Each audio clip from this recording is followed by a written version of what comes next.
आज का हमारा जो अध्याय है वो है प्राकृतिक संकट और आपदाएं।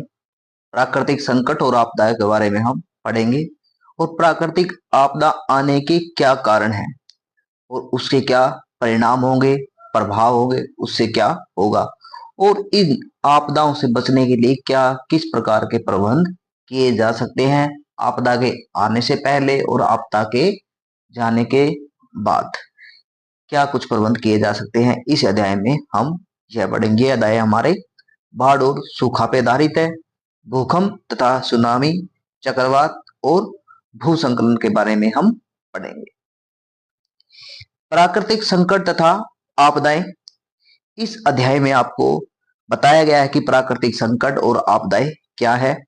आप देखिए इसके बारे में अगर आप पढ़ेंगे, इसको बताया गया, आप सुनामी को जानते हैं, टेलीविजन में आपने भूकंप को देखा होगा, इसके बारे में आपको बताया गया है। इसके बारे में आपको मैं पहले ही बता दूंगा क्योंकि इतना लंबा हम नहीं पढ़ेंगे, क्योंकि इतना ज्यादा पढ़ेंगे तो वीडियो थोड़ी सी लंबी हो जाएगी।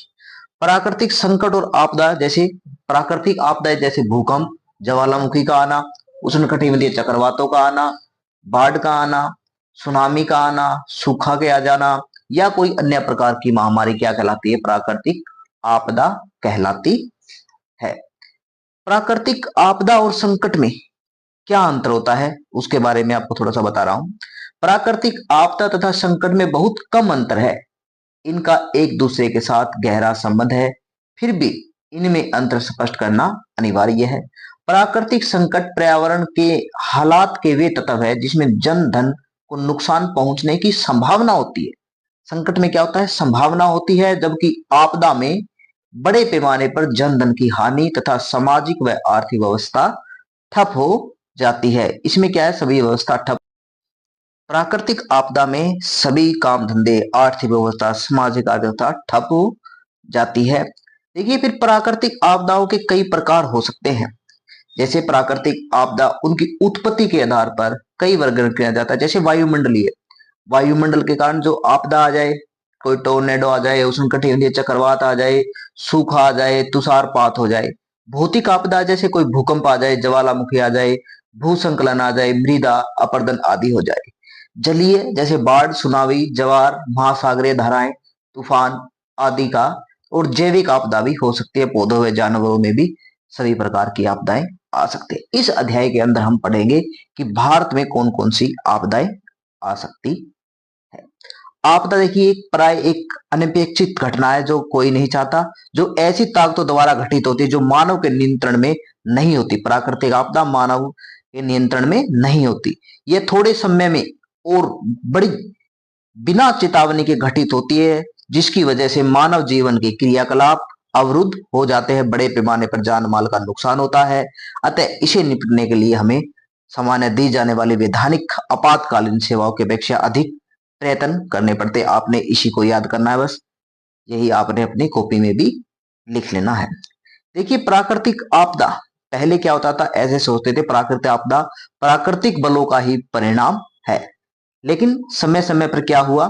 प्राकृतिक आपदा में मनुष्य का भी हाथ उत्पन्न हो गया है। मनुष्य के कारण भी बहुत सारी आपदाओं को जन्म दे रहा है। क्योंकि देखिए जिस प्रकार से भोपाल गैस त्रासदी हुई थी, मानव अपने काम धंधे की तलाश में या कुछ अनेक फैक्ट्रियां लगा के उन फैक्ट्रियों में गैस साफ हो जाता है। अन्य प्रकार के चेरनोबिल नाभिकीय आपदा हुई थी, युद्ध हो जाता है, कोई सीएफसी क्लोरोफ्लोरोकार्बन जैसे वायुमंडल में छोड़ना, ग्रीन हाउस गैस, ध्वनि, वायु, जल, मिट्टी संबंधी पर्यावरण प्रदूषण आदि आपदाएं इसके मनुष्य के उदाहरण है कि मनुष्य इन आपदाओं को क्या है? जन्म देता है। अपने आप से वनों को काटता है, जिससे क्या है ना, भूसंकलन हो जाता है, बाढ़ आ जाती है, भंगुर जमीन का निर्माण हो जाता है। इनके कारण क्या है? मनुष्य आपदा पैदा कर रहा है। हमने फिर इसके बारे में पढ़ना है किस प्रकार से आपदाएं हो रही हैं। ज्यादा हमने पढ़ना नहीं, पहले बताया था, वीडियो लंबी हो जाएगी। इसमें ज्यादा और कुछ नहीं है, मानव की आपदाओं को किस प्रकार जन्म दे रहा है। फिर देखिए भाई, ये आपदाएं तो हो रही है, इन आपदाओं का कुछ निवारण भी तो होना चाहिए। इस दिशा में विभिन्न प्रकार के कदम, ठोस कदम उठाए गए, यह आपने अच्छी तरह से रीड करना है। जिसमें भारतीय राष्ट्रीय आपदा प्रबंधन की स्थापना 1993 में रियो डी जेनेरो ब्राजील में भू शिखर सम्मेलन हुआ था और मई 1994 में योकोहामा जापान में आपदा प्रबंधन पर भी विश्व संगोष्ठी सम्मेलन हुआ था। ये भी विभिन्न स्तर पर इस दिशा में उठाए जाने वाले ठोस कदम उठाए गए। यहाँ पर सम्मेलन हुए, सम्मेलन में बताया गया कि हमें इन आपदाओं को किस प्रकार से निपटा जाए, इसमें आपने अच्छी तरह से याद करना है। छोटे क्वेश्चनों में भी ये प्रश्न आएंगे और ये एक आपको पैराग्राफ दिया जाता है उसमें भी पूछ लिए जाते हैं।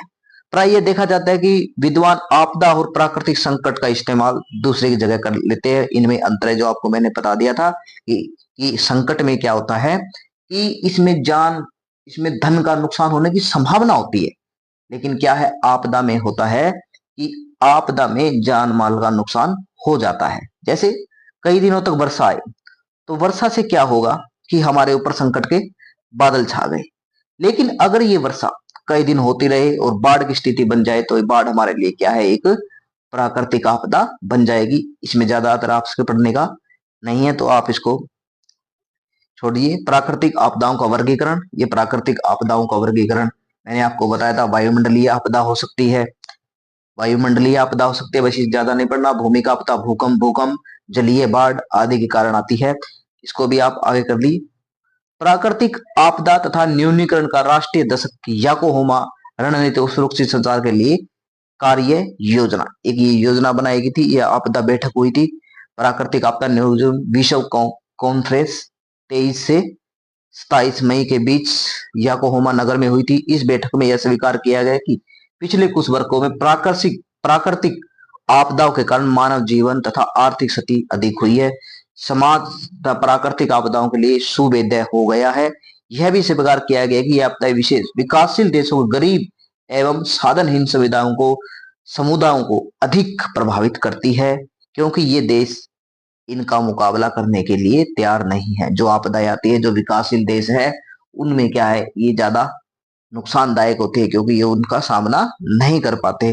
इसीलिए बहुत सारे देशों में बैठकें होती है, काउंसिल होती है, वहां पर जाकर ये संगोष्ठी करते हैं कि इनसे किस प्रकार निपटा जाता है। प्राकृतिक आपदाएं बताकर तो नहीं आती, फिर भी क्या है, उससे पहले कुछ आपदाओं से निपटा जा सकता है। जैसे चक्रवात हो गए, उनसे आने से मौसम विभाग हमें उसकी पहले ही जानकारी दे देता है। बाढ़ जैसी जैसे बाढ़ आएगी, कोई बारिश जैसे बढ़ रही है, या सामान्यतः होता है कि कुछ राज्य होते, कुछ जगह होते, हमें पता होता है कि पहले वहां पर बाढ़ जैसे हालात हो सकते हैं, तो लोगों को एक स्थान से दूसरे स्थान पर सुरक्षित भेजा जा सकता है, जिससे कि जान माल का ज्यादा नुकसान ना हो। इसी के बारे में इसमें बताया गया है। फिर हमने जो इस अध्याय के अंतर्गत हम जो पढ़ेंगे वो है कि भारत में प्राकृतिक आपदाएं, भारत में कौन कौन सी प्राकृतिक आपदाएं आ सकती है। जो हमारा भारत देश है, आपको पता है भारत देश की स्थिति कुछ इस तरह की है। भारत में क्या है, भूकंप आ सकते हैं, बाढ़ आ सकती है, उष्णकटिबंधीय चक्रवात भी आ सकते हैं, ज्वालामुखी का ज्यादा प्रभाव नहीं है, बाढ़ आ सकती है, भूसंकलन हो सकता है, ज्यादातर हमारे पर्वतीय क्षेत्रों में होता भी है। इसके बारे में हम पढ़ेंगे। अब देखिए, पहले हम अध्ययन कर रहे हैं भूकंप का। इसमें बहुत सारी आपको बातें बताई गई है कि भूकंप क्या है, भूकंप के परिणाम, कारण, और ये आपने बताने हैं। सिंपल और आसान शब्दों में मैं आपको बता देता हूं भूकंप क्या है। भूकंप पृथ्वी के हिलना, पृथ्वी का हिलना क्या कहलाता है, भूकंप कहलाता है। भूकंप पृथ्वी की परपट्टी पर होने वाली वह हलचल है जिससे पृथ्वी हिलने डुलने लगती है और भूमि आगे पीछे खिसकने लगती है। वास्तव में पृथ्वी के अंदर होने वाली किसी भी संचलन के परिणाम स्वरूप जब धरातल का ऊपरी भाग अकस्मात कांप उठता है तो उसे भूकंप कहते हैं। आपने ये भूकंप की परिभाषा लिखनी है, ज्यादा इसमें नहीं पढ़ना है।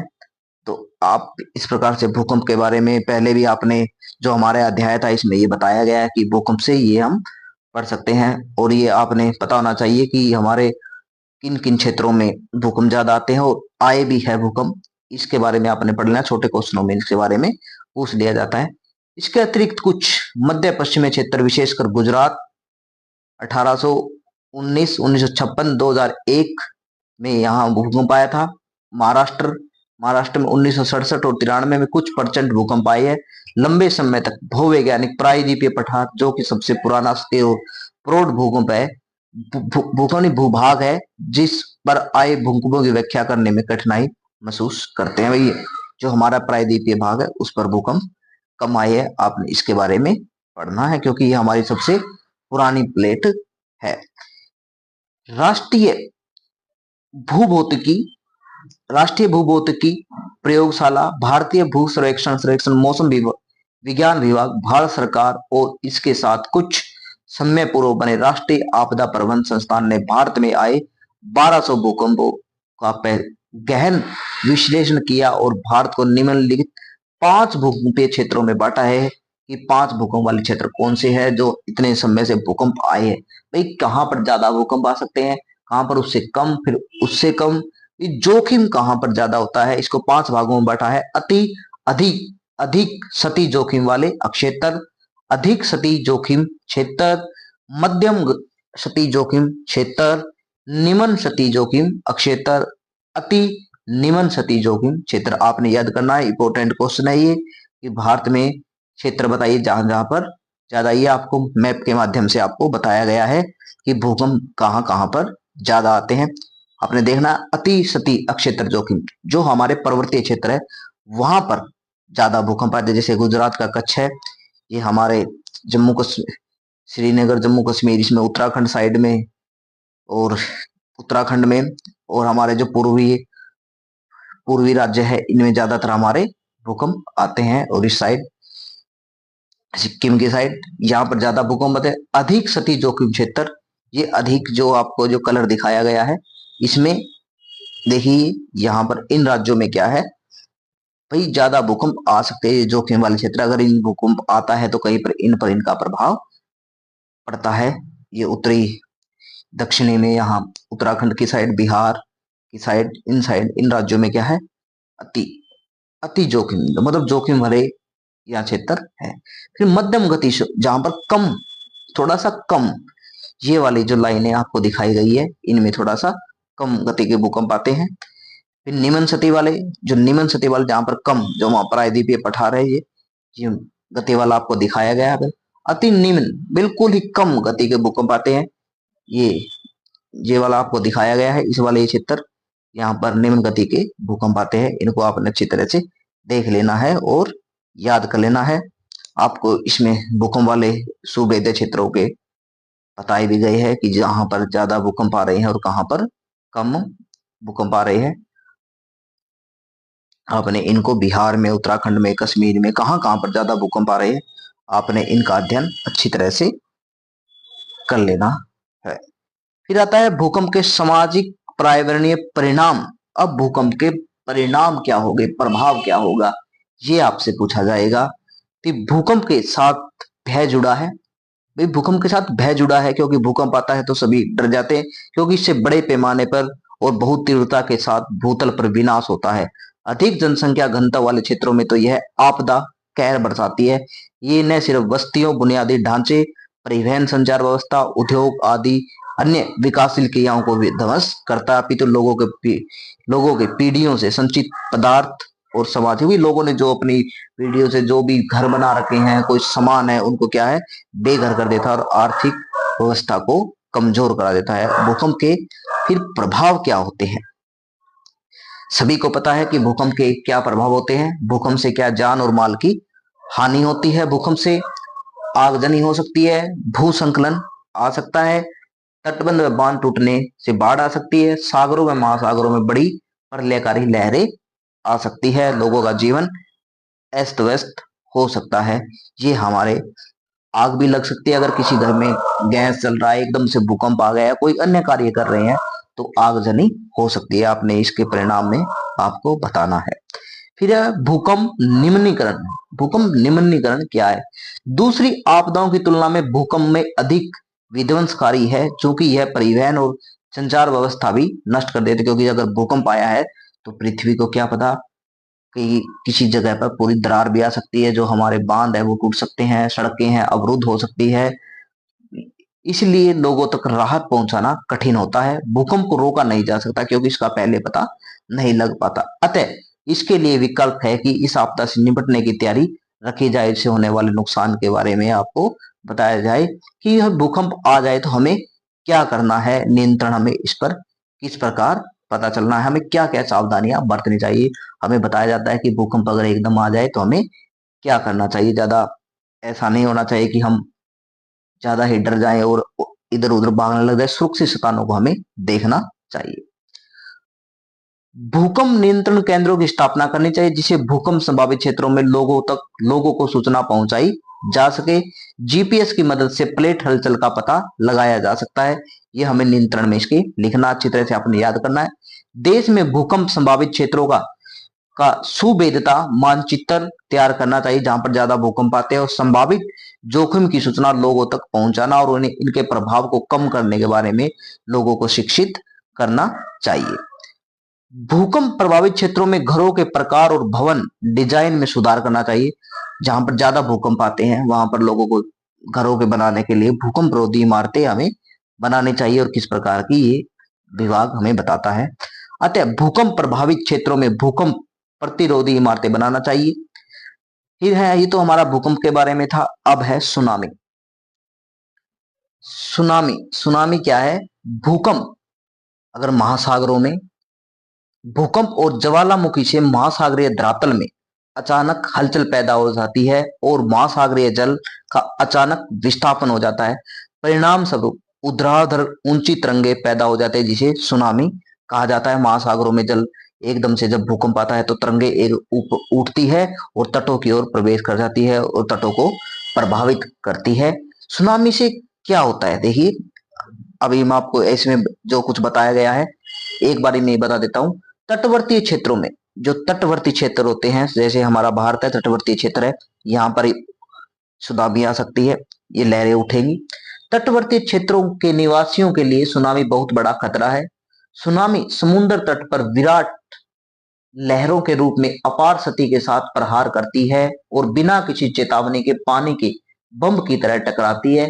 ये घरों को गिरा देती है, गांवों को बहाकर ले जाती है, पेड़ों व बिजली के खंभों को उखाड़ देती है, नावों को तट से दूर बहाकर ले जाती है और अंत में वापस जाते समय हजारों असहाय पीड़ितों को समुद्र में घसीट कर ले जाती है। सुनामी का प्रभाव बहुत ही विध्वंसकारी होता है, इससे भी जान माल की हानि होती है। सुनामी से भी, सुनामी के बारे में आपने याद करना है। भारत में भी 2005 में सुनामी आई थी और ये ज्यादातर सुनामी तटीय इलाकों में ही आती है, जैसे अलास्का, जापान, फिलीपींस, दक्षिणी पूर्वी एशिया, दूसरे इंडोनेशिया और मलेशिया तथा हिंद महासागर में म्यांमार, श्रीलंका, भारत के तटीय भागों में आती है। और ये आपको इसके नुकसान के बारे में बताया गया है। फिर हमारा उष्ण कटिबंधीय चक्रवात। उष्ण कटिबंधीय चक्रवात क्या है? उष्ण कटिबंधीय चक्रवात के बारे में आपको बताएंगे। उष्ण कटिबंधीय चक्रवात भूमध्य रेखा के 30 डिग्री उत्तर और 30 डिग्री दक्षिण में आते हैं। ये उष्ण कटिबंधीय चक्रवात है। उष्ण कटिबंधीय चक्रवातों से भी जीवन बहुत ज्यादा प्रभावित होता है। उष्ण कटिबंधीय चक्रवातों में भी बहुत तेज वर्षा होती है और ये वर्षा तटों की ओर प्रवेश करती है और लोगों के जीवन को अस्त व्यस्त कर देती है। चक्रवात क्या होता है, देखिए आपको बता देता हूं, पहले सुन लीजिए चक्रवात के बारे में। चक्रवात निम्न वायुदाब का वह क्षेत्र है जो चारों ओर से उच्च वायुदाब द्वारा घिरा होता है। बीच में क्या होता है? निम्न वायुदाब होता है और चारों ओर से हवाएं आनी शुरू हो जाती है और एक बवंडर का रूप धारण कर लेता है। और हमारे ज्यादातर चक्रवात उड़ीसा के तट पर आते हैं और हमारे गुजरात की साइड भी चक्रवात आ सकते हैं। वायु चारों ओर से चक्रवात के निम्न वायुदाब वाले क्षेत्र की ओर चलती है। चक्रवाती आपदा में वर्षा सामान्यतः 50 से 100 सेंटीमीटर तक अधिक होती है। साथ ही तेज हवाओं का परिसंचरण भी होता है। चक्रवातों से भी क्या है, निम्नलिखित बहुत सारे क्या है प्रभाव होते हैं। मनुष्य का जीवन अस्त व्यस्त होता है, जान माल की हानि होती है। चक्रवातों का आकार छोटा होता है और दाब प्रवणता के तीव्र कारण वायु बड़ी तीव्र गति से चलती है, तो इससे जान माल की भारी हानि होती है। हजारों की संख्या में लोग मर जाते हैं। पेड़, बिजली तथा टेलीविजन के खंभे उखड़ जाते हैं, इमारतें गिर जाती है अथवा जर्जर हो जाते हैं। इन चक्रवातों से भारी वर्षा होती है, जिससे बाढ़ की स्थिति उत्पन्न हो जाती है। समुद्र में चक्रवात से ऊंची ऊंची लहरें उठती है, जिससे मछुआरों व नाविकों की जान माल का खतरा हो जाता है। तटीय क्षेत्रों के बिना निवासियों को जान माल की हानि उठानी पड़ती है। ये आपने चक्रवात के बारे में याद करना है। इसके बारे में आपको यही बताया गया है कि चक्रवात क्या है और कहाँ कहाँ पर आता है। हम इसके बारे में मैंने आपको बता दिया है, ज्यादा हम बताएंगे तो वीडियो लंबी हो जाएगी। अब हम पढ़ेंगे बाढ़ के बारे में। बाढ़ क्या है, बाढ़ के बारे में आपको बताया जाएगा। ये आपके बारे में बहुत सारी बातें हैं जो आपको बाढ़ के बारे में बताएंगे, लेकिन सिंपल और साधारण शब्दों में आपको बता देता हूँ। वर्षा ऋतु में नदियों का जल स्तर अचानक बढ़ जाता है, तब वह नदी के तटबंधों को तोड़ता हुआ मानव वस्तुओं, खेतों और आसपास की जमीन के निचले हिस्सों में बाढ़ के रूप में फैल जाता है। भारी वर्षा, उष्णकटिबंधीय चक्रवात, बांध टूटने और प्राकृतिक कारणों के अतिरिक्त मानव के कुछ अवांछित क्रियाकलापों भी बाढ़ को लाने में सहायक होते हैं और ऐसे बाढ़ आ जाती है और इसे बाढ़ कहते हैं। फिर हम पढ़ेंगे कि भारत में जो बाढ़ के इलाके हैं वो कौन कौन से हैं, भारत में बाढ़ कहाँ कहाँ पर ज्यादा आती है। देखिए वो सेक्टर कौन कौन से है भारत में जहां पर बाढ़ आती है। असम, पश्चिमी बंगाल और बिहार राज्य सबसे अधिक बाढ़ वाले प्रभावित क्षेत्र है। इसके अतिरिक्त उत्तर भारत की अधिकांश नदियां विशेषकर पंजाब और उत्तर प्रदेश में बाढ़ लाती है। राजस्थान, गुजरात, हरियाणा और पंजाब में भी आकस्मिक बाढ़ें आ जाती है और हमने बाढ़ के बारे में पढ़ना है। बाढ़ से क्या होता है कि बाढ़ से भी जान माल का नुकसान होता है, लोगों के घर तबाह हो जाते हैं, लोग स्थान पर जाने पर मजबूर हो जाते हैं, भूमि के धरातल का थोड़ा विनाश हो जाता है, चारे की कमी हो जाती है, फसलें लोगों की बर्बाद हो जाती है। और बाढ़ को किस प्रकार से रोका जा सकता है, भाई बाढ़ को हम किस प्रकार से किस प्रकार सकते हैं, प्रश्न यह आ सकता है कि बाढ़ को किस प्रकार से रोका जा सकता है।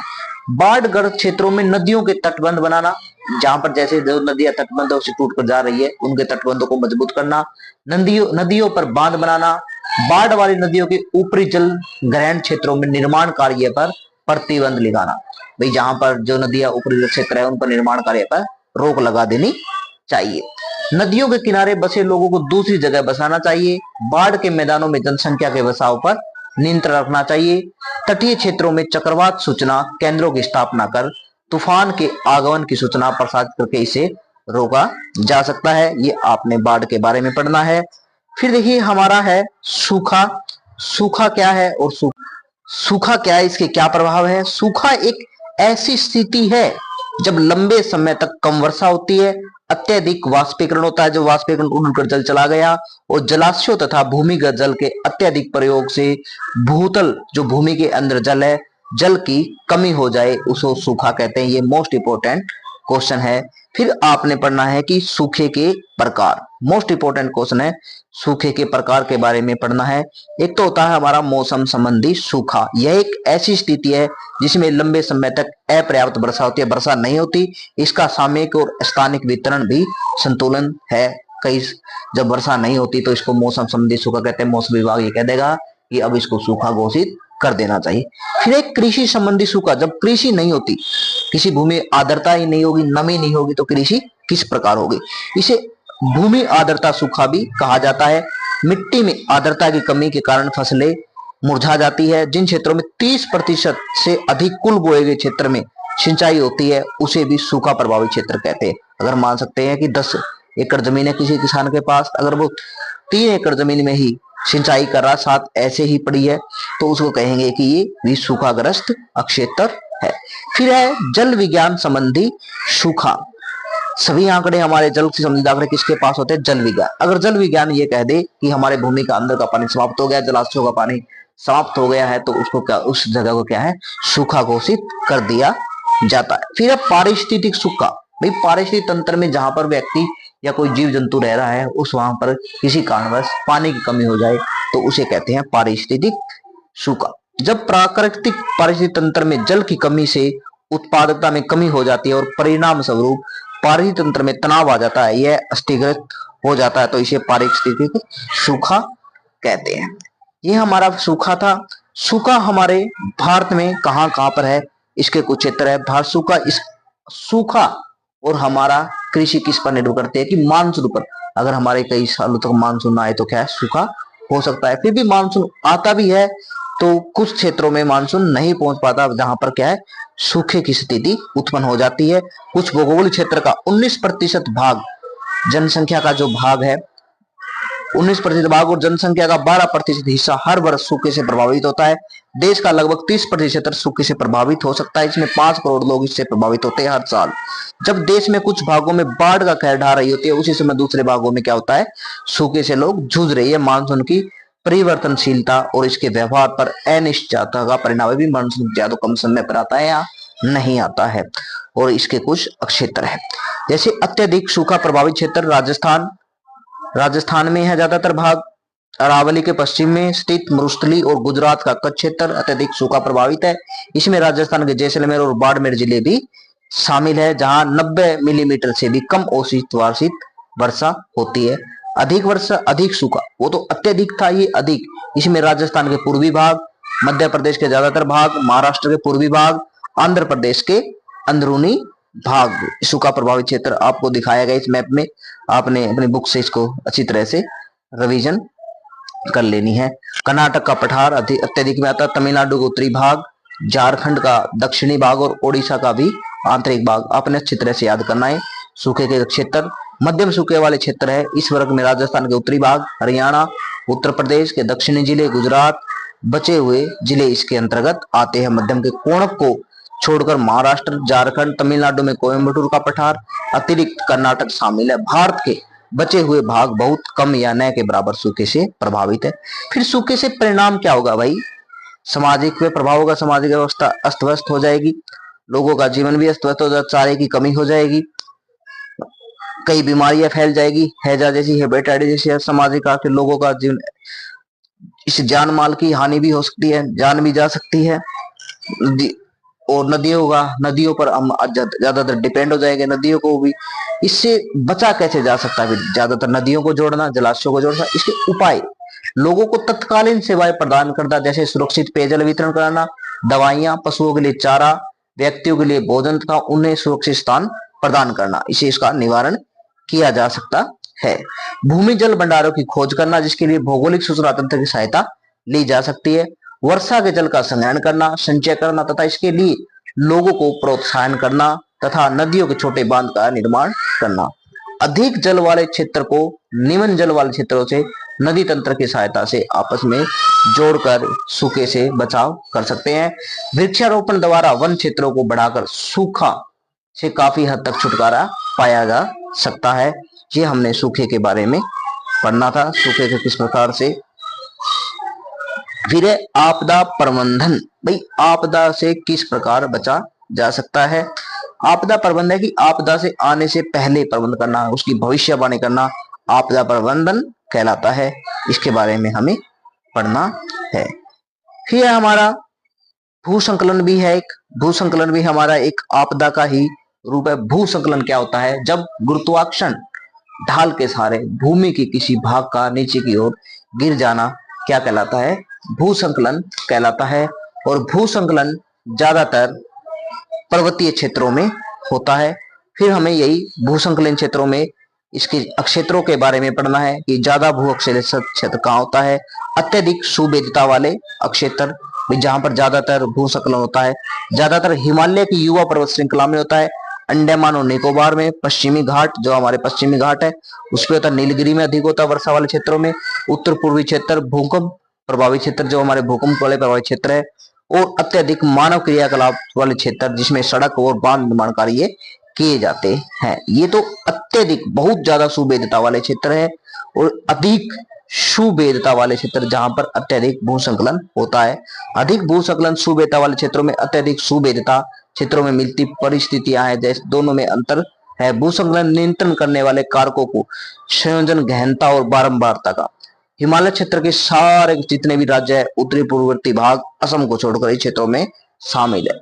मध्य और कम पार हिमालय के कम वृष्टि वाले क्षेत्र, लद्दाख और हिमालय प्रदेश में स्पीति, अरावली पहाड़ियों में कम वर्षा वाला क्षेत्र, पश्चिम व पूर्वी घाट व दक्कन पठार के वृष्टि छाया क्षेत्र जहां पर वर्षा नहीं होती, ऐसे इलाके जहां कभी कभी भूसंकलन होता है।